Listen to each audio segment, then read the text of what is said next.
KL, we had Page One, and we had Grandmaster D from Houdini come on. So we running it, and we got all kind of people coming in and out, but it's not to where somebody like trying to, you know, out yell or, you know. Let me guess, everybody grown. Pretty much. We know how to talk to each other. Yeah. But whoa, what's good? Welcome back. This is the producer. Just till you bit your tongue. Keep going. Yeah. Don't worry about no producer. Yes. Okay? We selling that. We selling that on the other side of the counter. Okay. You can get 2 for $5. 2 for $2. That's what it is. Then you gotta go like this after you There it is. order the produce. Yes. Yes. We selling that. And if you read the other, look, he's gonna show that other bottle. They got another bottle. I say, double dot. What a way to start the show. Let's go.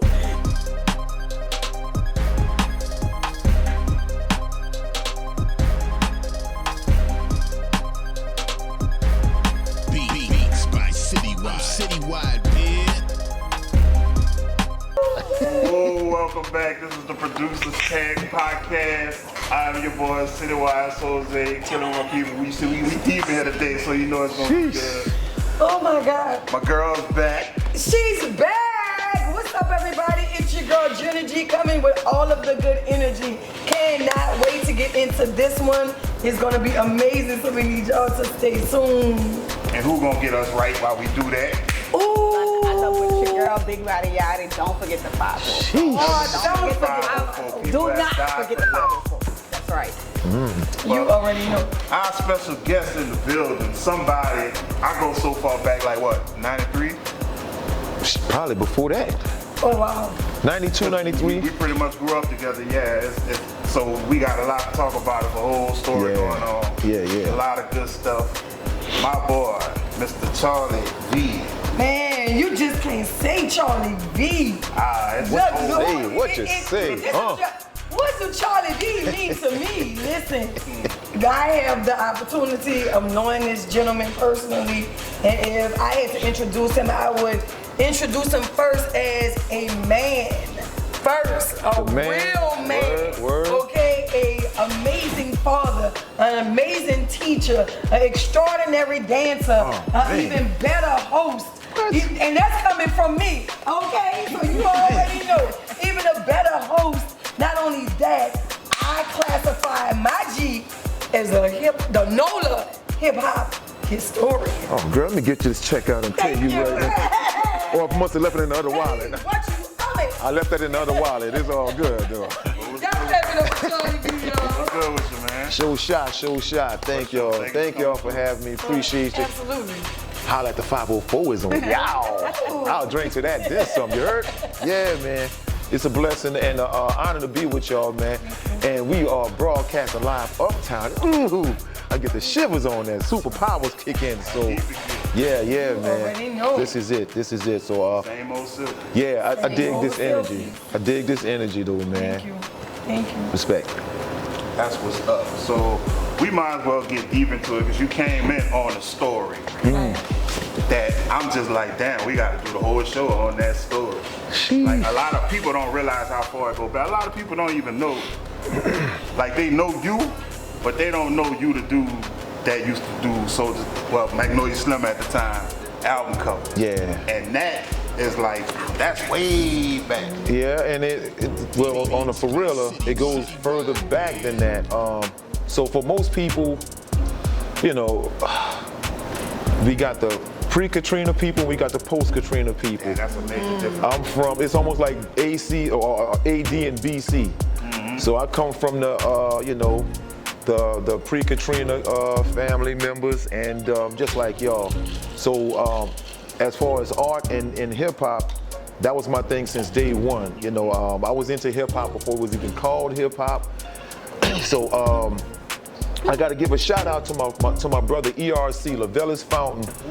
So we talking about old hip hop, we talking prehistoric, we talking Jurassic Park type of stuff. ERC, original excellent rhyme creator, rescue crew member. He was down with Gregory D, Sporty T. This is before the record labels and everything was popping. So I did I did my first official logo for ERC. And then we started moving around. ERC too? Man, I thought you knew, baby. Man, Yeah. So Holly Grove goes I deep. see the similarities in the technique of the graphic. Yeah. Nah, man. But the Holly Grove hip hop history goes way back, way before Lil Wayne. Shout out to Wayne. Way before that boy was So, like I said, so like I tell my students, I'm like, man, Lil Wayne ain't from where I'm from. I'm from their first, but I love him, and I'm glad that he put us on the map. It was before they were screaming 0017, we were 17 survivors. Okay. It was HG17 from the hell of heaven. Yes, indeed, man. So we used to run it like that. And hip hop runs deep in Holly Grove. So word to Black Menace, shout out Noopy, Threat, Jazz. We can go on and on, that's man. what I'm trying to do. Who you said, not only did you call J-Dog by a street name. Ooh, I wasn't supposed to. I forgot. Shout out. You said Jazz. A lot of people, like I said, that don't know. Yeah. Like a lot of people don't even know. Noopy. There was a third member of Black Menace. Yeah, Jazz. Okay, Jazz. I actually came up under Booney, his cousin. Yeah, shout out to Lil That was Ant, doing the aka Booney. Yeah, I did a logo for him too. They had Holly Grove Records. So we kept everything, strictly in the Grove. And it's just weird to see how this stuff started evolving, whether if it was hip hop or bounce. But I came in, I'm trying to see if I can say this right. The logos and stuff was actually my second or third wave. So most people might remember me from my high school days. If we go all the way back, I'm sorry kids, y'all have to Google some of this stuff. But I go all the way back, to the '84 World's Fair. Ooh. So, what? yes, I know, man. I remember that. I know, man. Look, I started crying thinking about that. Yeah. I remember the World's Fair because it was like a little pelican logo. Yeah. I remember. So I was a street dancer from all of this stuff, So we did the. Yeah, that's like the breaking era, right? Yeah. So '84, the whole Michael Jackson era, the breaking and B Street era. We was dancing.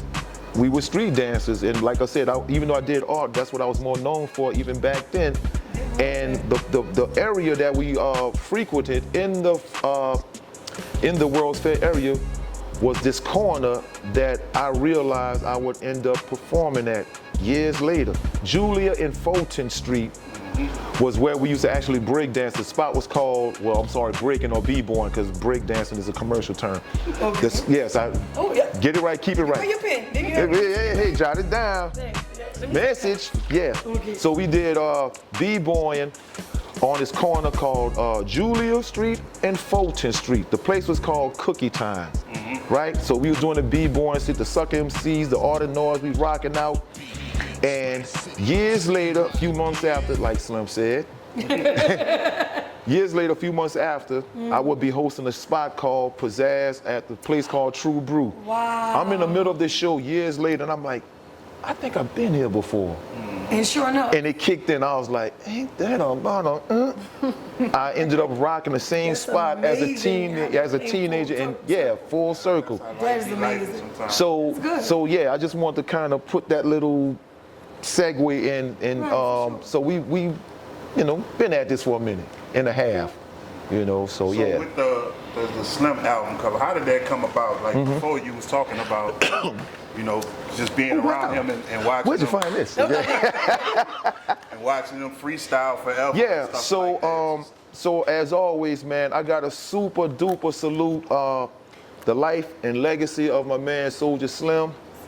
Peace to his moms, Miss Linda. Peace to his sis. Peace to his son, Lil Soulja Slim.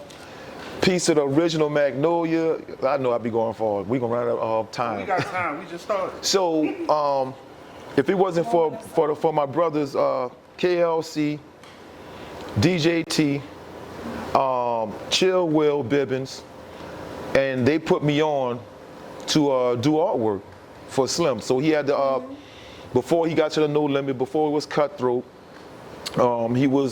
everybody knew him as Ice Cream. He was cutting the hair, in the projects, and like I said, you would be riding around on a Debo bike between hustles and whatnot. So I met him by KL spot on the Parkway, and me and my cousin Joe was chilling. They come in,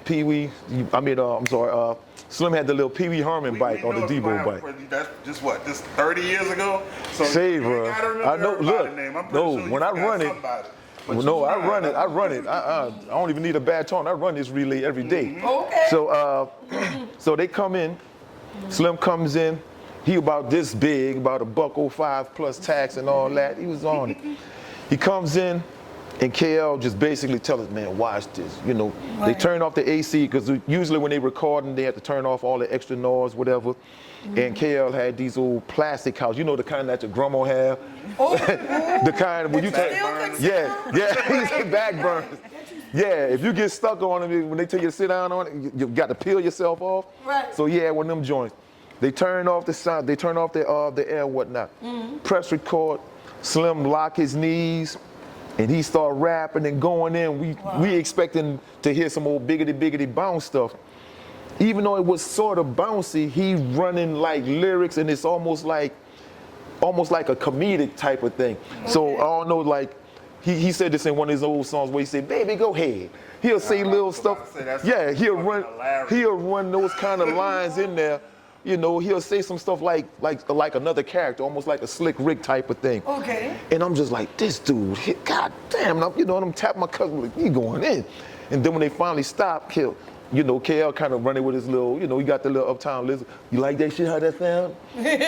Nah, I'm telling you like this, cat, running that bitch back, you heard? And we just like, oh, they gonna be some more? So yeah, it was just so dope just to see Slim run it. And again, he was and is and will always be like a one of one.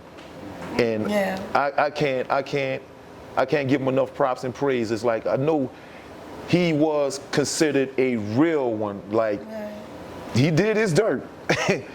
He did more dirt than a motherfucker. But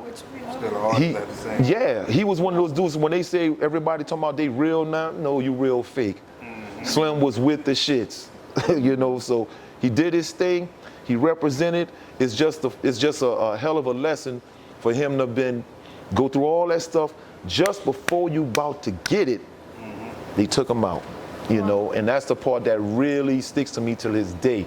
But luckily, he was able to leave some stuff. He got his for his fam. And again, salute to Mama Tap and them, man.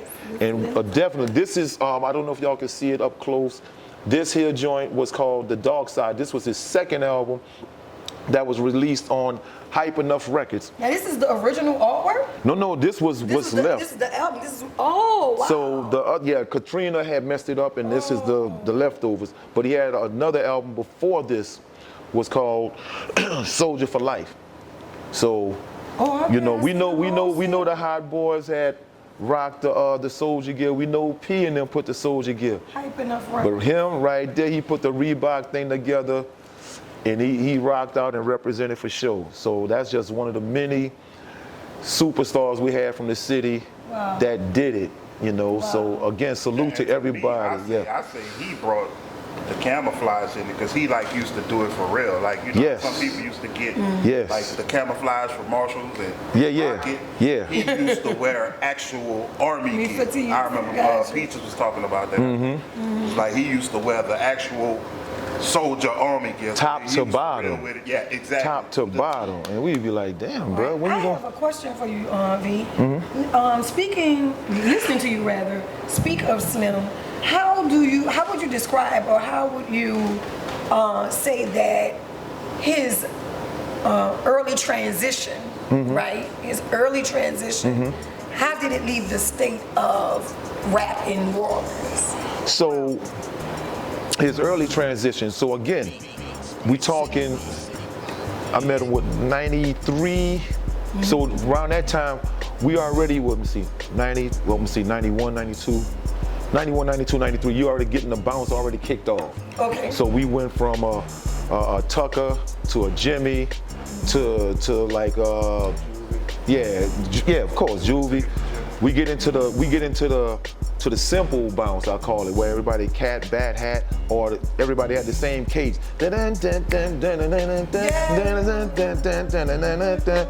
See, you already got it. Look, you about to go platinum already. So, not the pop out. But yeah. So the cadence was starting to switch up. So we get into the Jubilee where everybody started to do dances. We get into the other groups. We get into these, you know, the T-Tuckers, the TT Tuckers. You starting to get into, you know, the Daysha Rays. You starting to get, you know, you starting to move into all these different lanes. But the way Slim would run it, Slim is a combination of the life before rap or the life before bounce and just where it's about to go.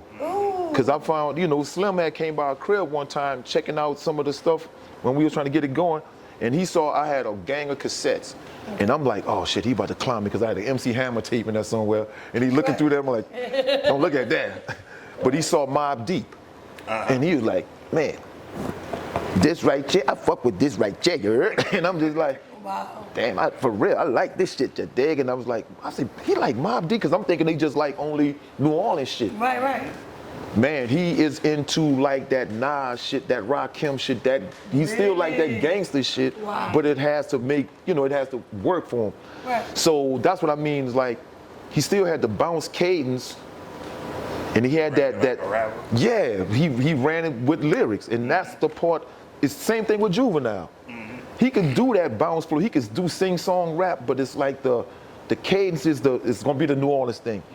But man, when they put them words together, it's like, this revolutionary. Yeah. So I think that's the part where everybody started kind of like, okay, they stepping up. Because again, we already knew the bounce rap for that time was simple, but everybody was copying but changed one word. Somebody's like, okay, take it like a dog. Here come the next one. Hop it like a frog. Okay. You know, act a donkey on it. Act a monkey on it. It's like, you know, I'm like, what's next, you know? Right. So it started getting more and more lyrical, and it's like cats like him started switching it up. I'm like, oh shit, now, because I came front, I couldn't stand bounce because I'm like, okay, they ain't saying nothing yet.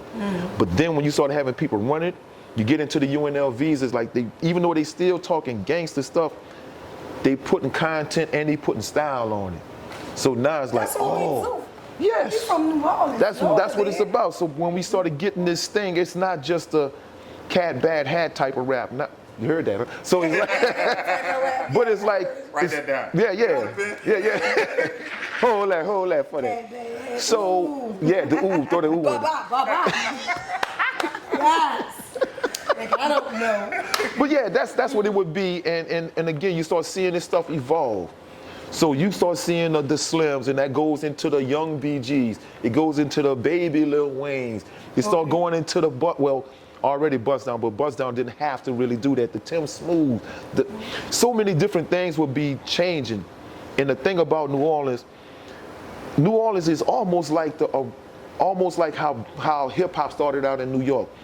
We went from so check it out, because this is my theory. This is funny. Oh my God. This is my theory. So think about it like this. Early to mid to late 80s, we listening to what everybody else listened to. We listening to the Run DMC, we listening to Rodney O and Joe Cooley, we listening to the NWA, we listening to the Salt and Pepper, but then something happens by the time we get to 88, 89, and then 90. It's like, all right, I like that DJ Cool, the music ain't loud enough, okay, we like that shit, we like that go-go shit, oh, we like that Too Short, I ain't tripping beat, oh shit, we about to do something, wait a minute, Warren Mays, what you say, get it girl, oh. Now we about to, it's all of this stuff here, all of this. I'm picture that, yeah. Get a girl hair all in your face. So all of this stuff is starting to kind of change, and the climate is starting to change for us. All right, now here it is, 90, 91. We started to pick stuff from Public Enemy. We started to pick stuff from KRS-One. If you start listening to old Pimp Daddy, you're gonna hear them say a line from KRS-One. KRS-One, of course, is a conscious rapper, but Pimp Daddy is doing that bounce shit, and he'll take a line from a KRS-One. It's like, I got myself I got myself a Uzi and my brother a 9. Them blue well niggas, we don't mind dying. And it's like, oh shit, okay. Oh, wow. So you start hearing all of these things in there. You start hearing them picked from other rap. They start to take stuff from Ice Cube. I'm the nigga, you love to hate. So this is like, okay, we taking our shit, but now, just like early hip hop, we taking stuff from other records and we starting from the bottom. and we was the bottom. God damn, we was the bottom. So it sounded like to that's me. what it was. Mm-hmm. We was the bottom. Yeah, and we was reconstructing and in our own joint. We built some shit to prove to get from the bottom. Yeah, With the beauty in it, like when everything you I'll said, drink to that. right, please. Everything you said reminded me of, you're saying, you know, they had to come to the bottom. They had to get to the bottom. We are the boot. But just think about it. Yeah. What does the best gumbo consist of? You have to have that root. Yeah. And that root starts what? That starts from the bottom and having to build. So Yeah. it was our special root. Yeah. And I think we needed like to hurry up and make that route and prove ourselves was another thing. And I'm sure you can add to. They used to clown us. Yeah. No. They thought we was country, we was Bammers. Yeah. So we had to prove to motherfuckers that we be great. So we just made our own fucking thing. And in different type states, you know, some people got bounce in New Orleans, got go-go. Somebody like once those elements start coming in, and people start, I got tone saturated. Yeah. You might Let me wanna slap add some of that accent in. to that bit. And Yeah. back then, like no matter how good our shit was, they still would talk shit about They it. ain't give it to us. Like to me right now, say take a Tim Smooth, one of the greatest rappers to come out of New Orleans. Rest in one peace, of the Tim. greatest Yeah. rappers ever. Night from the Heights. Yep. Night from the fucking heights. Like, and at a good time when the record is doing good, nobody want to hear that shit. You talking about this shit dope. But like, he from New, just because he was from Louisiana, New Orleans, whatever they want to call it, Bama ass niggas. Like they was giving us the blues. Yeah, they gave us the So country we had time. so much to prove. I think that's everybody's kind of like, you know, kicking ass and fire under their ass to be Now, better as an artist. If I could, I want to toss that in because you definitely on point with it. You about to swerve. But no, check it.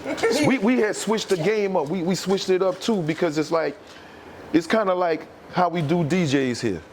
So, you know, of course, we the only city that call it and say, but you going to the DJ. Oh, yeah. We like, are you going to a DJ? You going to see a DJ? No, we going to the going to DJ. Fuck that, we going to the DJ. Yeah. So Oh, yes. if you're watching these things, it almost turns into like, okay, New York ain't giving a fuck about us. LA ain't really rocking with us. They looking at down bottom. The only people they really was counting was Florida because of Two Live Crew and the other little groups. And you counting Ghetto Boys, Houston, Texas. Georgia might have had an MC Shy D. Other places maybe had a little something, but us, we was kind of like the stepchild. Like, man, go play somewhere. So the mentality that I saw, based on being at the DJ and the different project block parties, it was a self-contained subculture, just like how the old Bronx thing used to be. So if they got their block parties, you got these DJs, Kool Herc, Jazzy J, all of them, Bambaataa, they rocking it in their own little block. They self-contained. They not worrying about who else is going to be on the top 10 charts. They ain't got to worry about no superstar celebrity coming. They their own superstar. So now this thing is self-contained. You got a whole culture built in for itself. So that's what the hell we had here. It's like, wait a minute, pee-popping contests. You got people out dancing each other. They flexing their body. We doing all this here stuff. We got our own gear. Even if we wearing starters, we rocking it our own way. We had cats out the third wall. Thank you. So we got kids out the third wall rocking Adidas because they got 3 stripes. I was cutting my eyebrows. That's because I ain't got nothing left on the side now. Trying to wild out. Now I got bald spots on the side of my face.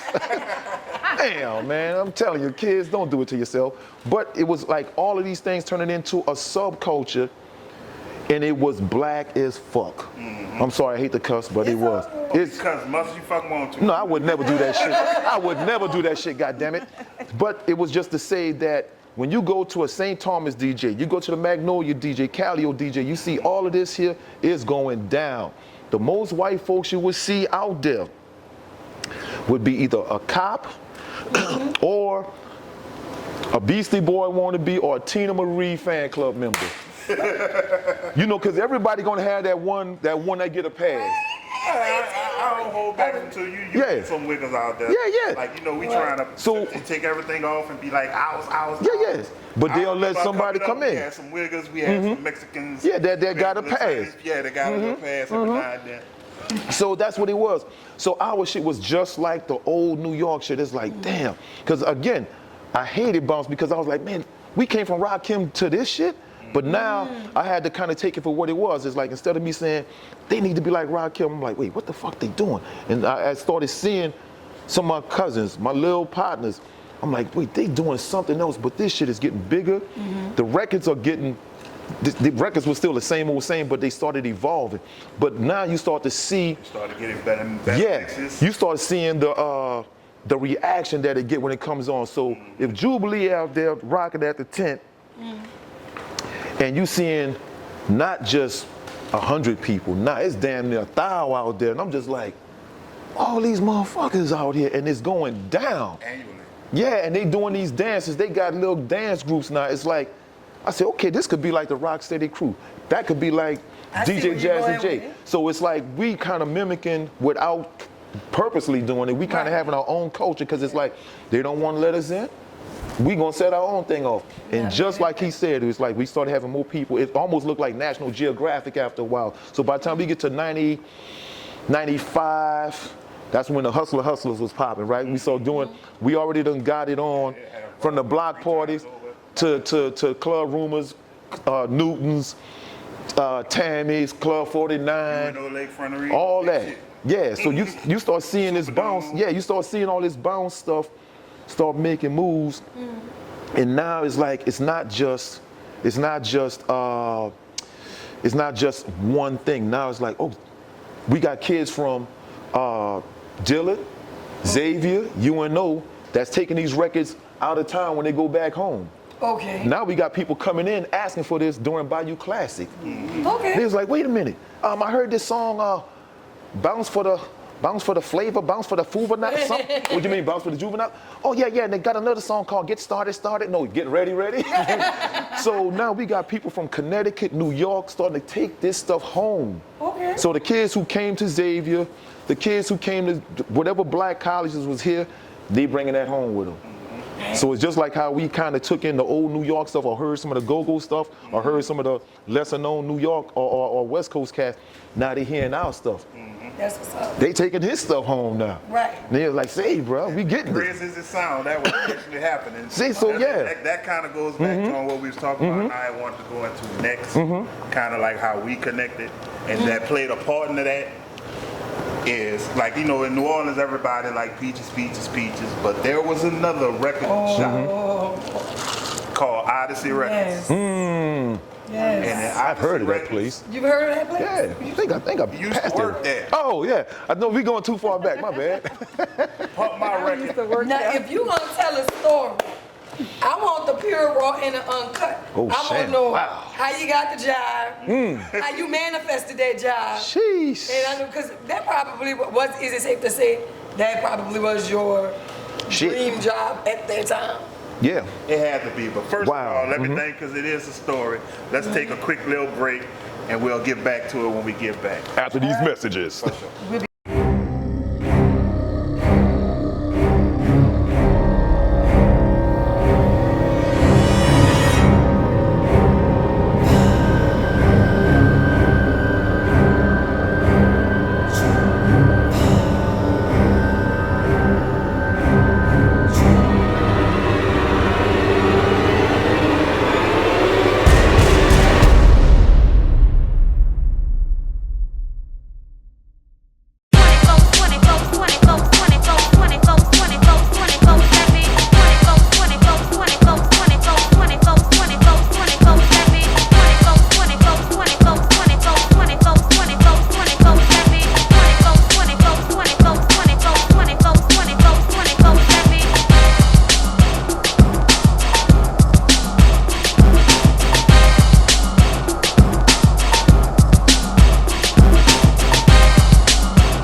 Look at this. We back in the house with the homie Charlie B. Wow. We ain't in no house, we at Silky's, baby. Uptown is going down. Where we at? Come on now. Appreciate you. Who looking for you? Same old Silky. Who looking for you? Who looking for me? I don't know, let me know. Come on, we ain't in no house. We at the same old Silky's, baby. Thank Yeah, live Uptown. Okay, I baby. did give them a refill, but Sheesh. Yeah, I don't know. Baby, when I tell y'all gonna be like, I don't know, I think I'm proportionally there, as you can see. Y'all don't Because I was a party tonight. Look, I was like this early because I was engulfed in all of that She said she was education. engulfed. I was. Lord. Like a shrimp. Like a ghost shrimp. No, for real. That's all because of that drink. That's what it So I'm is. pretty sure you're keeping them mobbed up in your weekly.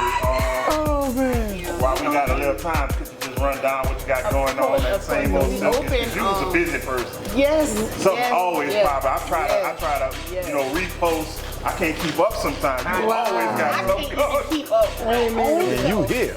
My God, I cannot keep up my own stuff. So we have our weekly schedule Wednesday through Sunday. We typically open 6 o'clock every day until maybe 11, 12, unless like tonight we have a party, so we're probably gonna be until 1. Okay. But Wednesday we have $2 drinks, 6 to 8, which is also our game night.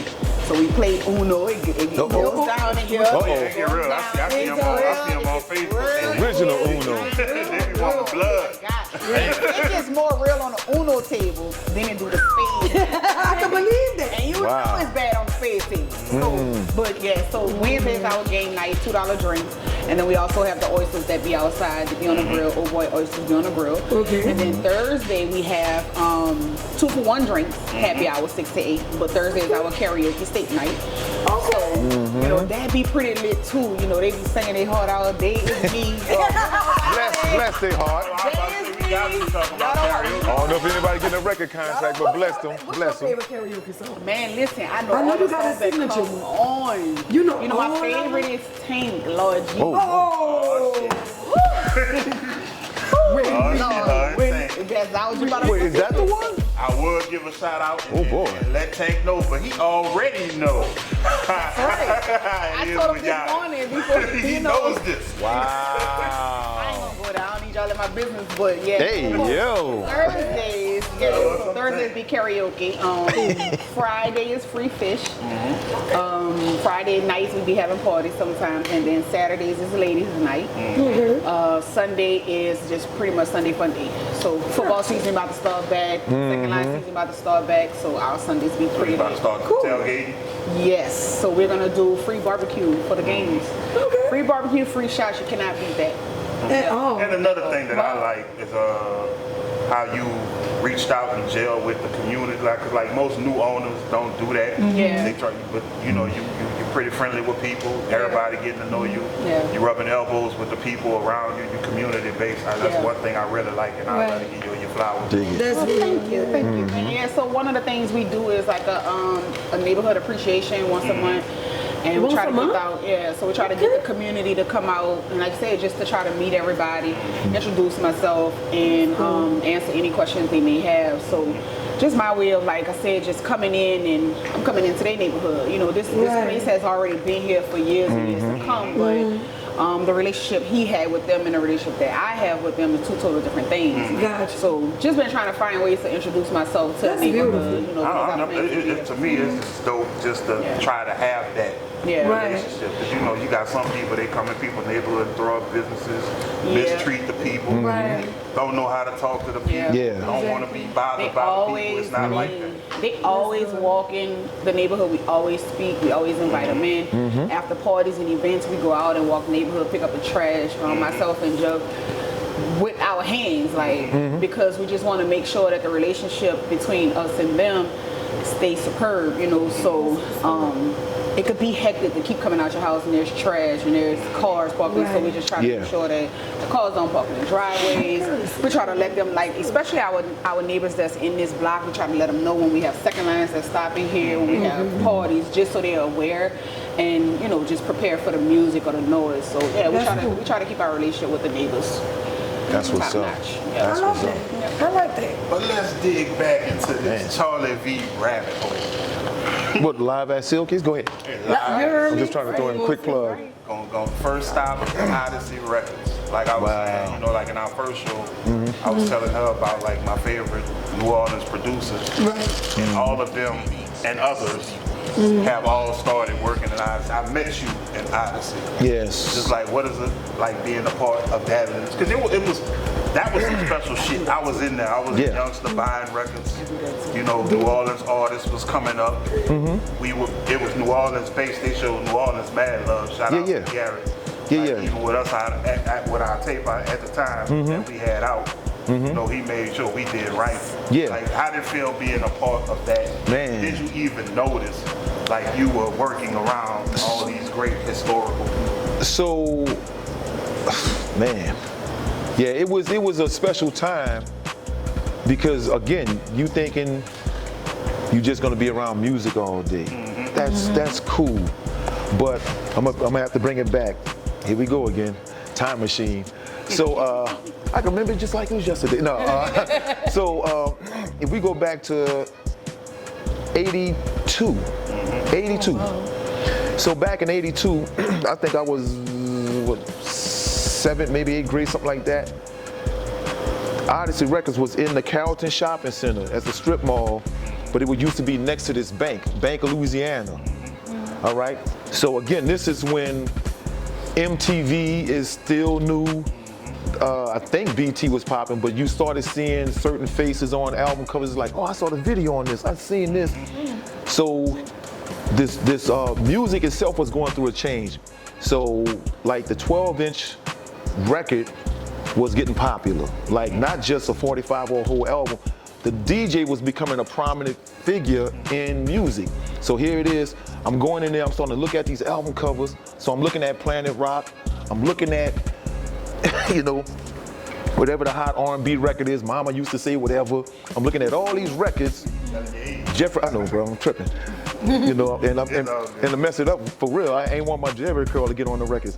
So that's really, so I'm looking at these records, but I'm looking at all these records, the things that I would see on MTV, like the Culture Club and all this stuff. And I'm just like, I knew it. I knew these records. And God bless the dead man. Rest in peace, Pops Hosenthal, Henry Hosenthal. My man, that's my OG. I don't rock with white folks like that, but that white boy was like that, and I love him for that. So Pops put me up on game, because at first I know you thought I was stealing out there, because I would be in the record store for hours. Wow. So, you know, now remember, this is before people had playlists, before they can go CDs. This was a record store, so you filing through records, alphabetical order, different things, you looking at it. And he's like, you need help? No, I'm cool. You need help? Man, I said I'm cool. But they would see me come in there almost every other day after school. So years later, you know, by the time we get into the hip hop in-stores, they would have Run DMC come there, Houdini come there, Slick Rick, we'd have all these people come in, and this is during the mid-'80s. They've been asked, well, I would always ask if I could work there, because I knew all this stuff. They would give me DJ publications that would let you know the hottest records that's coming out, interviews with the artists, so you finding out facts and figures. So that's why I would say me and my brother Dave Soul is like twins. Oh, y'all was bad, man. Yeah, Starsky and Hutch in the clutch. So we, without the bone. I hit somebody, he did. But, so I would always ask, man, I gotta work, if I could work in Holly Grove, I'm right by the house, I could just boom. It just made sense. And yeah, but Gary, we need help on Canal Street. I'm like, say they robbing on Canal Street. So by the time we get to, you know, my college years or whatever, it's like 91, June of 91. I finally said I'm gonna go ahead on and work at the record store on Canal Street. 1012 Canal Street was the address. Now, the week I talked with Gary's brother Carl Hosenthal, salute to you too. He's basically saying, man, yeah, you come out here, you know, you can do the same thing that you're doing, you know, in Carrollton, it's gonna be cool. Why, right when I got ready to start, they killed the lady next door they killed this Asian lady. She was pregnant. They robbed a jewelry store. And I'm like, yeah, do I really want to work on Canal Street? Because it goes down. But needless to say, I came in there. And to basically answer your question, once I started, now remember, this is 91. This is at the beginning of bounce, at least bounce in the store. That was a boom period. Yeah. Music. Yeah. So now, like picture like this. I'm trying to remember my first month or two working there. The hot records that we were selling, if I remember right, was Public Enemy, Feel for Black Planet, NWA, Niggas for Life. Because what made me remember that title, because Pops and Carl and Gary, they white. So they, the dude's like, reach me that tape. And the dude's like, which one? Hold on, tell me the name of that tape. They set them up. Now remember, the NWA, they had the title in reverse. So Pops would say, oh, zagging for life. and they'd be like, well, what that mean?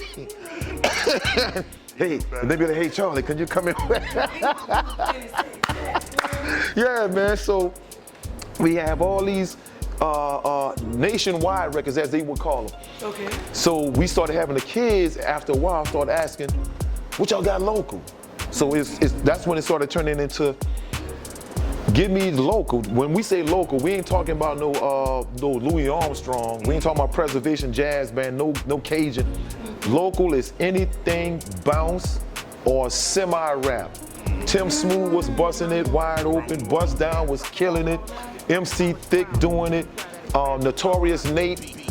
We had all these cats doing it, and they looking for anything that was local. But once that bounce came in, they started saying that as local. Then they was like, do y'all have local bounce or local rap? Okay. So now here we go. We's like, damn, bro, how do we keep up with this? That year, 91, 92, 93, I started seeing that shift. It's like, okay, we got people that got lyrics like Tim.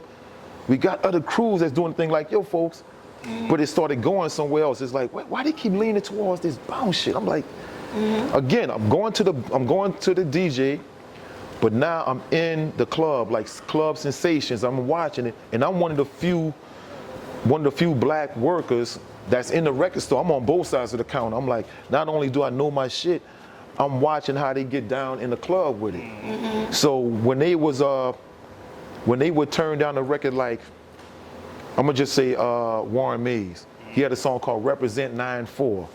And the song would always start off, where the third at? And everybody get hyped, like, oh shit, it's about to go down. So, and again, this is no diss to my folks, because they held it down. I got to keep it a buck. Do all this history. Yeah. As my cousin used to do that shit. Yeah. So I'm just like, I said, let me, I'm going to keep it a buck. Hit that bit again? Where the third at? So, and then she'd go, who run this bitch? So it's going on. Okay. So Warren Mays himself came in the store, man, rest in peace, Warren. He came in the store, he was telling us about this new record he got, and he gave it to us. And of course, they would always give promos to us, and we get the first dibs on it. I'm like, okay, let's see what's happening. My other manager at the time, he took it, and we chopping up with Warren. That's when he used to have the little plats looking like a little gangster Indian and shit. Shout out to Stone, of course. So he gets ready to leave, and he's like, yeah, we'll check it out. The man leave, they chuck it in the trash. 513. And I was just like, what the? They were rough back then. Yeah, I ain't understand, because again, yeah, so it's like, new artists don't know how to say, bro, that's what I'm saying. So I'm on the side, and I'm just like, but y'all were just talking. And I started learning, some of them, they run it, it's a business. It's like, okay, is this gonna be a consignment thing, or you just want us to put it in there? And I felt offended. Because it's like, I'm like, damn, bro, but that's Warren, you know what I'm saying? So when I finally go to a club in Gertown called Streamline, well, you know that spot, quit playing. So we up in that joint, and the song come on. Here you go, where the third at? I start seeing the girls jump on a pool table. Come on. They breaking a light. That shit looked like a punk rock mash pit, because they fucking it up in there. I'm like, and I'm up here, I'm bouncing, but I'm just like, oh, this bitch going down too hard, hold up. And that let me know, when they tear it up like that, they come to the store the next day. Say, bro, man, they was running this shit, bro, talking about who run this bitch. And they, so we got like everybody from Cheeky Black to whoever else saying who run this bitch, but it's like, we had to decipher who made which song, because all the songs had the same. Had to see a performance. Yeah, so by me seeing the shit, one of them brothers fucking y'all ass. yeah. So by me seeing this shit, I'm like, oh man, that's Warren Mays. Y'all got that bit? And I was like, it's in the can. But I was like, we ain't got it. But that's how I used to have the inside track on shit. Cause it's like, it's one thing to sell your product. It's another thing to see your product in action. If you know your shit, so it's almost like, it's like anything else. If you know your drinks. If you know your drinks, you can sell this shit to anybody. So by me popping that shit off, and just like I said, we had to learn how to decipher what which bounce song was which. It was like, you know the one where they said hop it like a frog. This one say take it like a dog, you know, run it like a warthog, you know, all that stupid shit, man. And we was like, oh, that's such and such, that's MC Spud, that's MC Lil Elk, that's this, that. Before we dwell off, let's remind them that this is in the no album cover days. No Elk, you don't see the Wait. you see the plastic, just the plastic and the color. You know, It was on the tape. It was on the tape. You got to get what you had to pay for. And, Yeah. you know, to get a full print album cover with Or a J card, yeah. That's gonna cost some money. So what we gonna do is get you a white card. It's gonna probably be $500 cheaper. Stamp your name on it. Yeah. Sell it. And some of the My tapes, first tape has no cover. My shit is a sleeve. yeah, and he had money for that.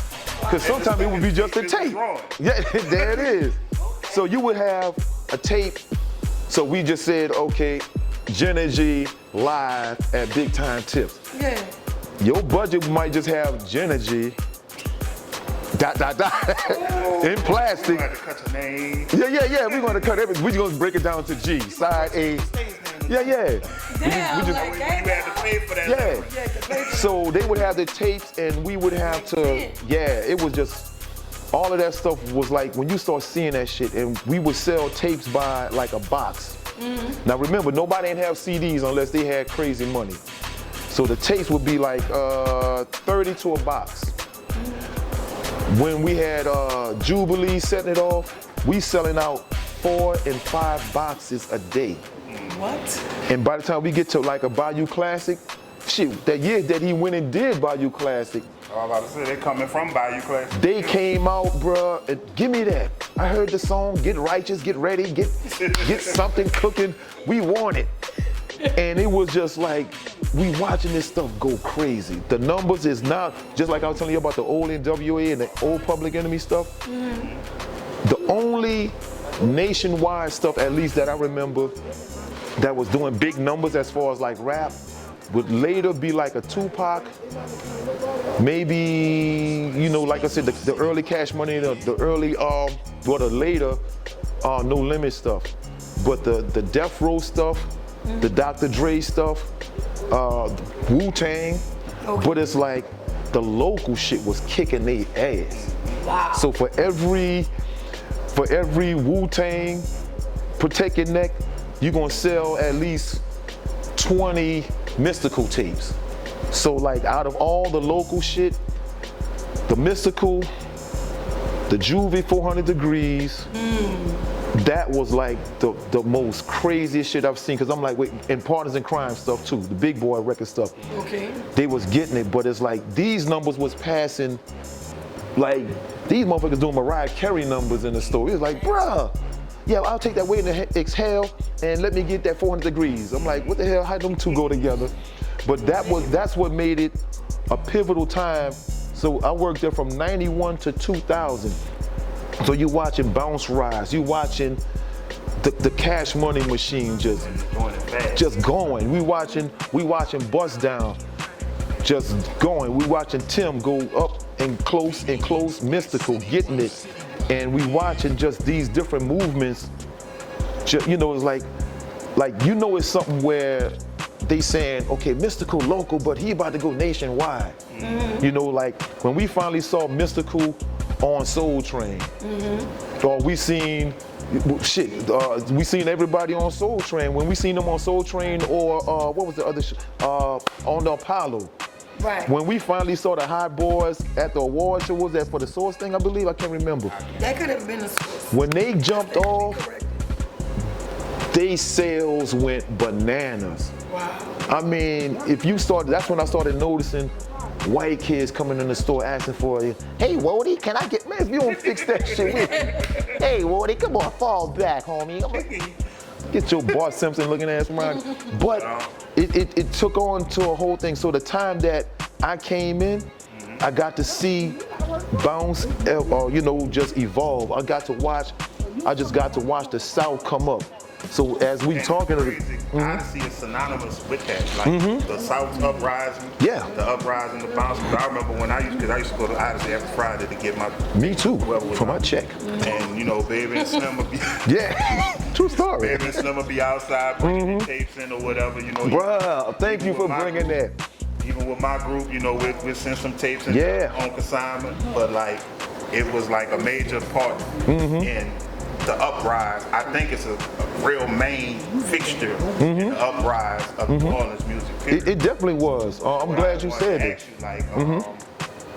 Like given that era, the era of the record store, and now being in the era of the streaming platform. Oh my God, yeah.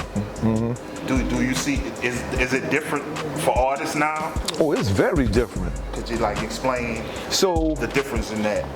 So like we were saying, they were doing consignment for local artists. You come in, you bring us this many tapes, we sell this many, you get this much back. It was person to person, it was hand to hand. Exactly, which is a good side hustle if you're independent. Remember that. Get a big trunk. Out on consignment. Yeah. How many tapes they sell, come back, get your money. There it is. I came up on some money, broke and stuck out. Yeah. Stuck out by the record store, I was on consignment. Went in there, you're like, man, we've been waiting on y'all to come back. Now, I don't do the business. My cousin, but I rap with you later. He was like, yeah, we got your money. And I'm like, ooh. You get that. Trying to find a ride home. Now I'm about to get my payoff for putting stuff out on consignment. Like, for me, it was different back then. Like, I could come up better with a record store. That's pretty much like their own distribution. Yeah. But like with, streaming platforms, you taxing my dollars, you messing with my You numbers. getting change. Like you getting chump change, and it's not. Then it was more dependent. I prefer the record store. Yeah, that's what I think. That was the main thing too. A lot of people really was on that to where they wanted the mom and pop shop thing. So that's what Odyssey was. That's what Peaches was. That's what Jim Russell was. Magic Bus. All these little independent places. That's one of the people calling now. That is. So that's Russell Simmons. So when you get into that part, that's the part that's so different now. So the good part about the newer groups is you have personal platforms. You don't have to go to so many middlemen. The good part about the old stuff is the people that you did deal with, you had guaranteed money. You had physical money. You selling physical copies. So if you sold something for so much, you're going to get that and then some. Now you selling, what is it? I remember Snoop going off about it. It's like, say, bro, you're supposed to sell this for this amount. You sell 1 million of these, you're supposed to get, $1 million+ bucks. But the streaming got it to where it's breaking it down to a fraction of a penny and all this. I'm just like, bro, come on, man. They got cats under the bridge that's homeless that's getting more than y'all right now. So, and it's less personal, even though it's like individualized. Yeah, it's individualized. It's like, when people like say, bro, we got 1 billion streams, but you still got chump change. You have to do Drake numbers. You have to do some Kendrick Lamar numbers to get something. So everybody else like, yeah, bro, I'm independent. I do this. All right, sound good. But I think that's definitely a changing of the guard, and that's another reason why I'm glad I don't touch the business, the newer business model, because it's not the same.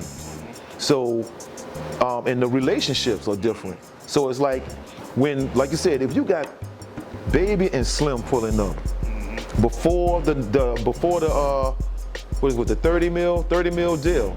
Before they got the 30 mil deal, that might be Baby right there. Tell them to hold tight. That's Baby. I know it. Phone, Jen, nigga. No, man, say, Playboy cousin, answer that phone. You heard? That's Miss Gladys. So we got a 5. Shout out to 5.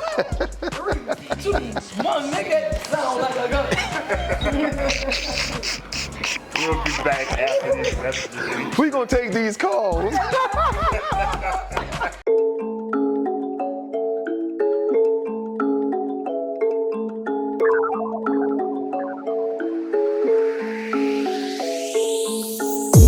Count up the loot, call up the troops.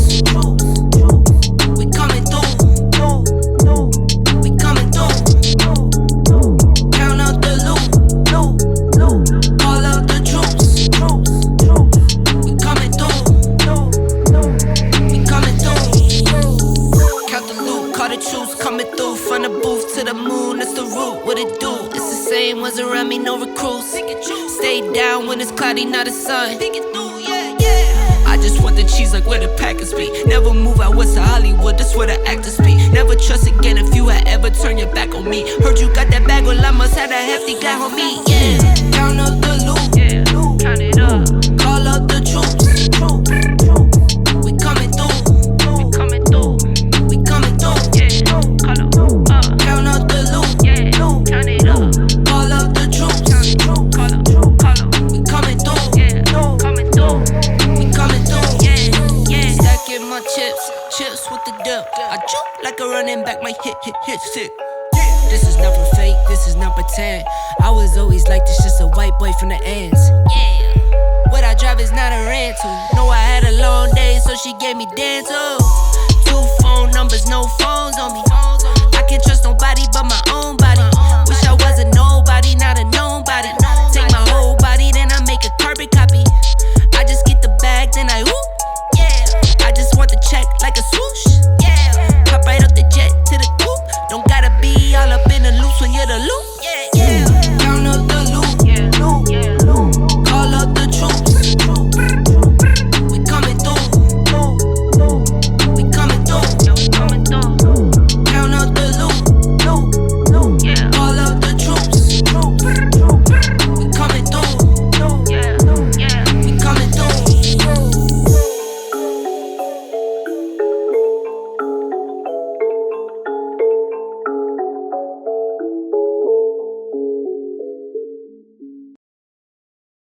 But yeah, we back with the homeboy Charlie V. Wow. Homegirl Genergy. You heard me. And Big Body Yatta. Don't forget the 504. 504. Ooh, drink to that. And he's live. We drinks to that. Just wanted to say, Charlie, bro, it was good having you here with this show. But now we gonna get into something, especially with you being a historian. Hold on, commercial break. This got more kicks than Bruce Lee movies. All right, go ahead, man. He had said, you know, they can show you that. So I Yatta gonna get, if you come on the Producer Tag Podcast, Yatta gonna get you right. That's I'm about to come back. Just come here, period. So that's all the more reason Get you right. to come kick it with us and talk to us. Yeah, hold on. Let me contact my manager. Look here, bro. I need to come back. Yeah. Tell your people. Yeah, Baby and Slim say, what up, y'all? Watch out, Playboy. No, since the beginning of something, you know, me and Jen started something unknowingly. That starts a nice conversation, and that's pretty much in the whole span of hip hop, music, bounce, whatever, is the sample conversation. Yes. Now I know you're a breaker, a DJ. You know you do digging dishes. in the crate. You do a little bit of everything. Huh? What's a breaker's name? Break name. A B-boy. For those that don't know, me too. Uh-oh. Okay. Watch out. We might start something early, but later on. Not But a you know.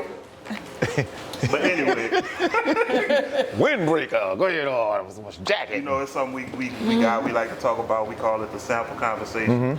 So I wanted to ask you, like, just from growing up in hip hop to now, how do you feel about the state of sampling? Well, the state of sampling then expanded, it collapsed, it restructured itself, it reanimated itself because, well, even before hip hop, people would use different interpretations of a song and get sued.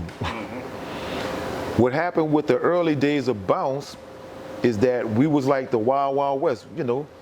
We local, we can't get sued, so let's take this Michael Jackson and use it for Jubilee. Let's take We could take Herbie Hancock and use it for a pocket full of fur. We could do give me some hair on, baby. We could take whatever we want and do whatever we want because we local. But by us starting to attract other people, and it's like, hold on, wait a minute now. Wait a minute. We were local until we became regional. Yeah, so it's like, wait a minute, these songs just sound this kind of tight. Oh no, we got to get that out here. So by the time they started recognizing, you sampled this. We got to get you now. So some people like, you know what, we gonna close down shop and come up with a whole nother record label so we won't get sued and lose everything. So think about it like this. We had sample-heavy songs that were hits, and even came back again years later.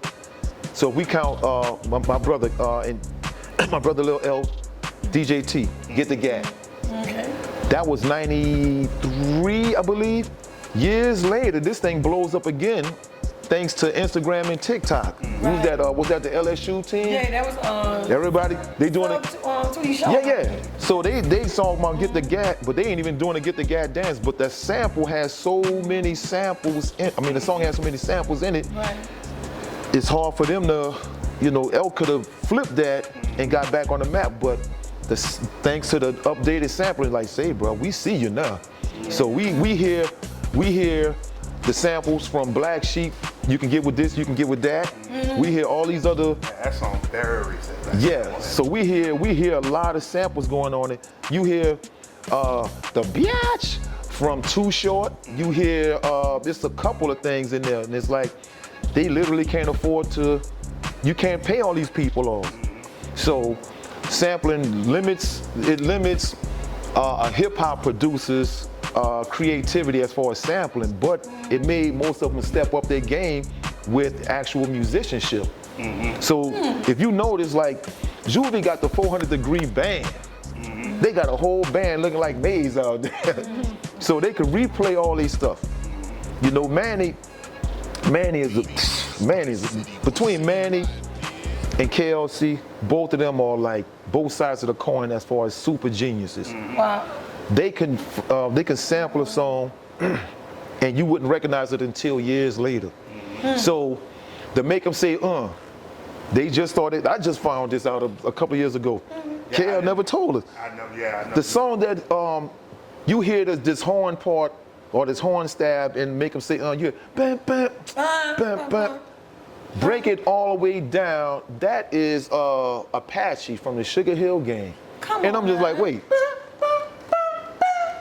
Apache, jump on it, yeah. So I'm just like, the horn hit and chopped it up and did it his own. That's where the creativity comes in. Everybody just don't have to sample the song from front to back and get sued and don't make no money. So the creativity of sampling has to be super slick now. Everybody can't do. Everybody is not able to sample a Sade song like Dolomite did back in '95. So now it's like, say, bro, you can sample that if you want, but we're gonna get that out you. Okay, so what song was that? What's it? Gonna Love You More. What's the name of the song? That's it. Yeah. Yeah. Gonna love you more. I got a Karaoke night. And we're saying that, but Yeah. and like we're saying that, like you would think that, like when Dolomite came, and you'll be like, well, that song probably didn't get big. Yeah. Because of that. But years later, Flagboy Gibbs fuck around and use the same track. Yep. It's a different era in music, and he was able to do it. And that song that he did is gonna live on like the song Dolomite did. So I have a question, right? And this is something I always want. You have what we call the brown beat, right? Then we also have the Trigger Man. Two different records, yeah. Two different records, but Yeah. wasn't it who did the brown beat? Oh, Cameron Paul. Cameron Paul. So Cameron Paul had breakbeat records. That was like from the mid 80s up to maybe early 90s. So he would have just these reprogrammed tracks. So he even had one called, I thought this was gonna blow up. He had one where they kind of sampled the Rock the Bell. I'm gonna write that down. Yeah, write it down. Put that in the board. When I get home. Cameron Paul, because it was called Breaks and Beats or Bits and Breaks or something like that. But he also had sampled on the same thing where they sampled the LL Cool J, where it's just saying Cool J, Cool J, Cool J, and it has this hard beat behind it. But everybody gravitated toward Brown beat. Okay. So Brown beat, Whoa. come on, let's get, yay, hold on now, don't hit me with the whoa now. So the Brown beat is basically the James Brown funky drummer beat. Okay. All right. So the funky drummer break beat is originally James Brown, where all the b-boys and breakers would get down onto that. So they rock it to this here joint, and so he just reprogrammed it. So instead of him having the whole James Brown sample, you saw him boom boom cap. Cap, boom, cap, boom, cap, boom, boom, cap. So kicks and snares. Yeah, so he kind of changed the arrangement, even though he's copying that same beat. The Cameron Paul Brown beat started blowing up extra because of a UK DJ / MC named Derek B. So Derek B had a song called Rock the Beat. So he's still using a Brown beat, and he took another James Brown sample, but he rapped in almost like a British accent. So the folks down here like, man, what the fuck he talking about? You know, it was you, Master Williams, cause you said that, yeah, they had that kind of thing. So that song was kind of a hit. They still rocked off their instrumental, but the Brown beat took over. Now the Trigger Man beat. Man, can I say something? Ooh, talk about it. Talk about it. This all I want to know, and I've been wanting to know this for years. My best friend and I were talking about this, man. It's something about Dave. Ooh, it's like It's the ooh, it's the go ooh. through your soul and it go. Through your soul. After hearing the Showboys talk about it, like Bruh. they Shout out to the made that Showboys. record Yes. to intent, like when they made that instrumental, that's like he said, Bruh. loaded. I think he said 8 different breaks. It's like it's just meant to keep the club going. Yeah. So I think by them doing that intentionally, that's what happened. Was I the only person who thought that they were from New Orleans along with Boy, Tina Marie Nah, I and made- Frankie Beverly? yeah. I thought they was from New Orleans, Yeah. and it was on Profile Records. Yeah. I'm like, somebody from New Orleans. Yeah, and you know I'm ready to claim them. I'm like, I know they from Uptown. It's not somebody from New Orleans? No, they're from Queens. They're from They Jersey. from they from- in Notorious Queens, yeah. Yeah. So yeah. So Trigger Man, Phil D, and Buzz Can. Yeah, that might be the Trigger Man right there. You know, Now to go in there since we talking about that came off of the club. They used to play the Trigger Man beat for intermission. And everybody liked the Trigger Man. Really? And there's so many breaks in it, you can Yeah. cut it up. So Well, we just and they like go that stretching so it out. much. Like to me, in the clubs, bounce was popular before bounce was popular because that's what they was doing in the clubs. Yeah, okay. yeah. You know, that was the day of the, you I had did your too. song on one side, and your instrumental Instrumental. on the other side. You stretching it out. So even with that Trigger Man song, the popular part wasn't the part that everybody bounced out to. Everybody used to like the beatbox part, where they be, where's the beat? I got it right here. So yes, that's right, y'all. Just in case you didn't know, got it right here. So Man, can somebody turn that on? I'm gonna hear it now. so we gonna run it. We gonna run it. Can we run it? We gonna run it. I think y'all gonna hear it in the special effects when they play it back. Yes. That's a hell of a segue. You can get it on. So, oh, wait a minute. We gotta say it like the kids. We can get it on. We can get it on. Can we run it? Can we please? Yeah, We man. all both side of time. So we gonna catch it. We gonna catch it. Y'all Like gonna I said, we Google it. This the digital era. He'll probably find Yeah, it yeah. on the edit. I'm letting you all know when you play that, if you have not heard that,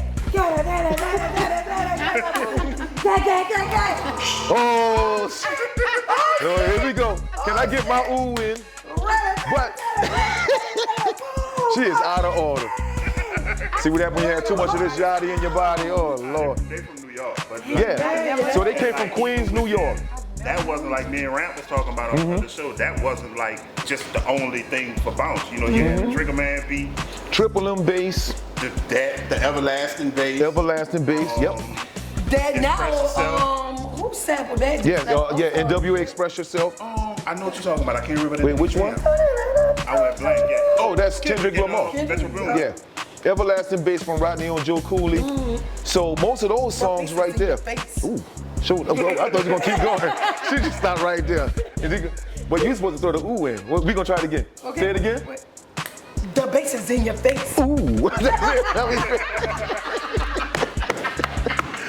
So yeah, man. So the show boys dropped at about 86. Yeah. Now, like I said, back when I was in high school, they would do doubles on the Where's the Beat part, and everybody waited for that. But then over time, like a Club Rumors, when they would, shout out to all the DJs who ran it down up in there. When they would start running that joint, we look. I'm trying to. Oh shit! I'm starting. See, man, and this was like when you started hearing it, especially when the bounce artists started doing it, because we already knew that it's like, okay, these lyrics ain't shit, but how they hyping it up is a motherfucker. Mm-hmm. So when I think that's the first example of the beat doing the work. yeah, So where you really when they say let the beat use you, oh yeah. yeah. Use ya. They let the beat use them, so while they up there, Yeah. so we hearing it, and then that DJ bringing the beat back. It's almost like hearing a go-go record. They can start a record over and they'll listen to it like they never heard it before. So by the time we hear that Trigger Man, when they hear blip, blip, blip, blip, blip, blip, blip, I think, here they go. Look, security coming. Bounce out. I'm telling you. That hand gonna And you gotta put the hand up, or you gotta hold a Your drink. hand gonna go down. Yeah. Your hand. So that's the energy that song always brings in. No matter if it's the they call it the bones. They call that little part the bones part. The bones part or the actual beat. And the crazy part was most of the kids here, they never knew all the lyrics because they just heard fun. All right. We ain't care about nothing else. We ain't care about shit else. And beat it. I don't even know all the lyrics. I'm so used to hearing like the same. You hear the doctor up on. We'll know it when it's on. Instrumental before I actually heard the song. I thought it was just the instrumental. Okay. Because I had DJs in my family, so I they play some when they especially play. down Like, I never really knew what that song Yeah. was until I started digging myself. And Yeah. like, Man, It's look. like now down here it's like a freestyle song. Like, Yeah. Where everybody can do whatever. that's how it was for the bouncers. Like, if you want to get your shit off, Yeah. run the beat. Yeah. Run that beat. They would either sing Run the over it. beat. Yeah, you would have like somebody like Miss T singing "Ooh I Like It" over it. You might have like a Pimp Daddy just saying "Ring ding ja bling, ring ding ja bling." We're like, what the You fuck? like this? It might be the one like this. Yeah, ooh, yeah, they run it. So they would run different things over that because it's the perfect sound bed for them. They was like, okay, we could do all kind of shit. We could dance off it, we could rap, we could talk shit on it. And This. hey, just see that work that way. Yeah, man. That's So like what I think. Like it just sonically is together. It It sounds works. good. It Like, works. whether it's the song or the instrumental or a sound or the Yeah. Yeah. It's like it's just it's one of them things. always- It's almost an announcement for them to get hyped. Right. So like it's like before we really counted that, we had like I had mentioned the Too Short. The Too Short, I Ain't Tripping. Then you would have the Warren Mays, the Get It Girl. We knew the song was a slower beat, but it still had that same energy like the Trigger Man joint. And so you would start hearing this, like you said, also the Express Yourself beat. We in there, like I said, we in the club, all you see is ballet shoes, 8-ball jackets, everybody walking around, and they start fighting and shit. It's like, DJ stop the record, he'll try to put on something soft like Babyface. As soon as I get home from work, he's like, all right, we're gonna get y'all to cool out. But then comes back with that same bounce gangster shit, yeah. Something like a baby face could get bounced out and put. Lord. It's Lord. Like to me, that's like I said, like back in that day, our earliest day, we was hungry. Like we was taking everybody's shit Yeah. that was coming And out. we made it that was- ours. we I made it think- ours in some way, shape, or form. That's the cold part about it, and that's why I always think about early hip hop as how it pertains to New Orleans. We had everything, the perfect shit for bounce culture. We had the crime to go with it. We had people saying fuck David Duke. That's partially political shit. You got black shit going on. They was talking about Rodney King shit. They talking about black shit. They would bring up Lynn Davis in certain shits. It's like, who the fuck is Lynn Davis? They talk about us being a murder capital. So all of this, the street shit, the hood shit, the good shit, the bad shit, all that still came into this culture. So when they started finding out about New Orleans, it's like, they thought New Orleans was just the Magnolia and the Calio by the time we got to 98, or should I say the 99 and 2000. They just thought that's all we was. Shout out to the milk, man. My aunt stayed there. Man, rest in peace to my auntie, my Joe. Yeah, shout out to Big Time Tip. Like whenever I met somebody Ghost Town from somewhere else, they'll be like, "Where you from?" Hollywood. You know Lil Wayne? You know Fiend? The catch is, does Lil Wayne know us? We gotta flip that shit. Man, shout out to Fiend, man, FE, man. So, ooh, Lord, must be the truth.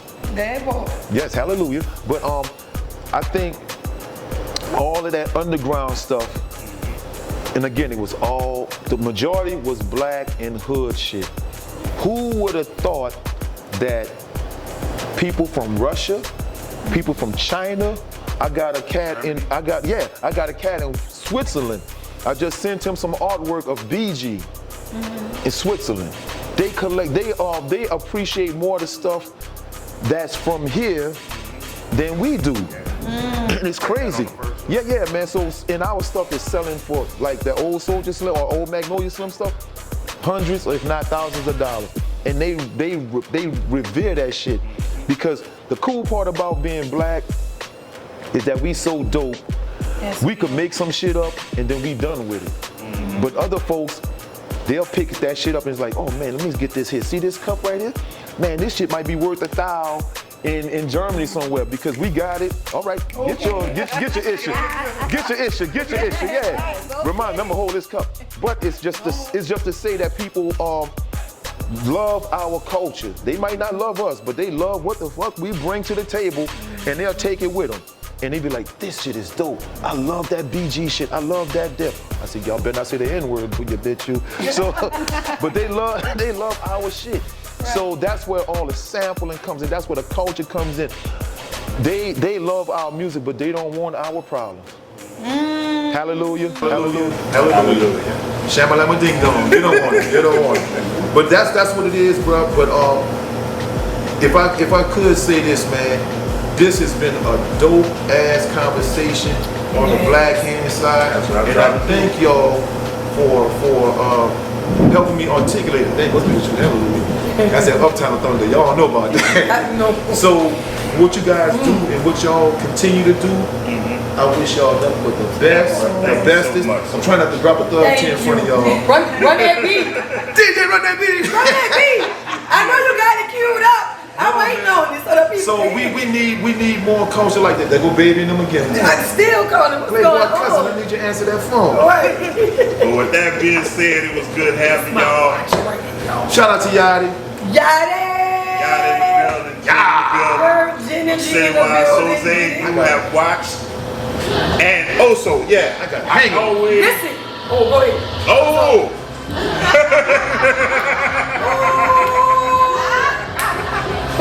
Go ahead. That's it right there. That's it right there. Come on, y'all, you gotta get some of that. Get some of that. Right there. Hey, you hit it with the ooh and I hit it with the A. Hey. Show them. Come on, champ. We need security.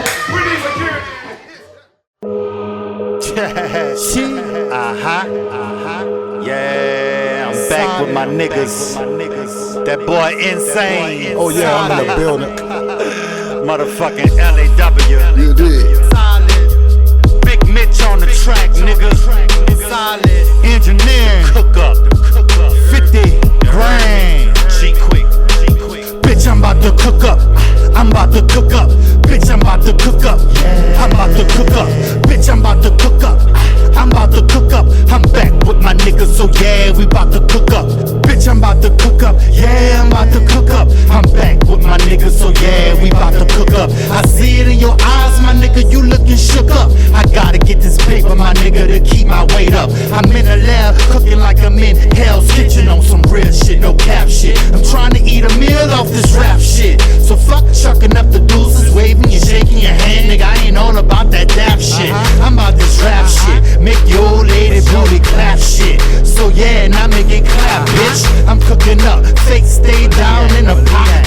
looking up, cause I'm a real nigga coming up. Bitch, I'm about to cook up. I'm about to cook up.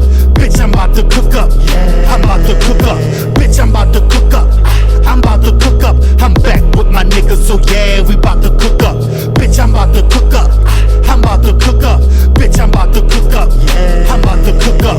Bitch, I'm about to cook up.